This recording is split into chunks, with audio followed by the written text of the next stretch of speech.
Okay, the media reports have told us that a former Liberal minister, Michael Chan, is on a CSIS watch list due to his ties to the Chinese Communist regime and suspected spies. Chan was hired by this Liberal trade minister to work on her campaign. This is the same trade minister that was just found guilty of breaking ethics laws. After 8 years of this Prime Minister, Canadians have come to expect that these Liberals will, of course, break ethics rules. But why is the trade minister ignoring the advice of Canada's intelligence services? The Honourable Government House Leader. Thank you, Mr. Speaker. And of course, the honourable member would know that all members, every single one of us, are committed to the national security of this country. Every single member in this House is concerned with the issue of foreign interference, and every single member of this House comports themselves that way. I'm sure the member would be making no assertion to the contrary. Yes. This Liberal trade minister had former Liberal minister Michael Chan chair her election campaigns. Turns out Mr. Chan is on a CSIS watch list for alleged connections to a spy network of the Chinese Communist regime. And the Prime Minister's senior staff, including Katie Telford, were told to warn the trade minister to be cautious in her dealings with Mr. Chan. The trade minister refused to answer the question yesterday. I'll ask again. Why did the minister ignore the warnings from PMO and Canada's intelligence service about having Mr. Chan chair her campaign, even though he had ties to spies for Communist China? The Honourable Government House Leader. Mr. Speaker, embedded in the question is a false notion that I think all members, I would hope, want to reject, and that is that there is any member of Parliament who is not completely and totally committed to Canadian democracy.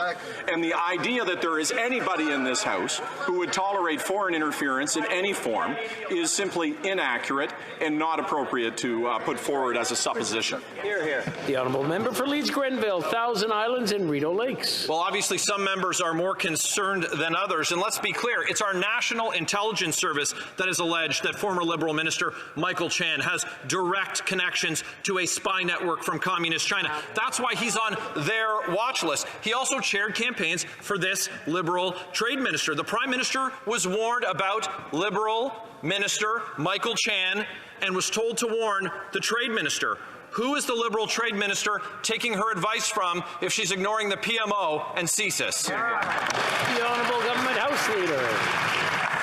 Mr. Speaker, I think that we need to be very careful when we talk to one another about casting aspersions about our loyalty to this country and our loyalty to democracy. Mr. Speaker, it is a presumption in every question that we ask that every member is dead.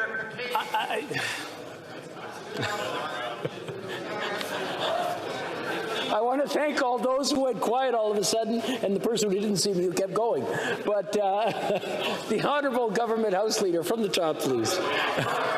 Mr. Speaker, the supposition is that the member that they are questioning, the minister that they are questioning, is not loyal to her country, is not loyal to Canada or to our democracy, and that they are somehow subservient to a foreign force.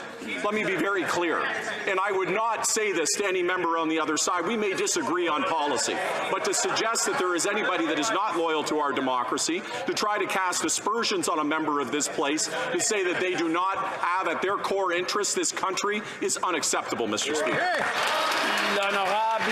The Honourable Member for Mégantic-L'Érable. The facts, Mr. Speaker, is that the Liberal Trade Minister was found guilty of violating ethics law for awarding a multi-$1,000 contract to her best friend. This week it was revealed that the same minister hired a former Liberal cabinet minister, Michael Chan, to work on her election campaign. The problem is that the Liberals were notified by CSIS that Mr. Chan is on the watch list because of his ties to the Chinese Communist regime. Why has the minister not yet resigned from her position for having adopted the bad habits blindly of this Liberal Prime Minister? The Honourable Government House Leader. Mr. Speaker, that's totally unacceptable to say that, well, there is no one in this House here who is not loyal to our country. It is clear that minister, not just the minister, every member in this House is absolutely loyal to Canada and to our democracy. And it is unacceptable to say the opposite.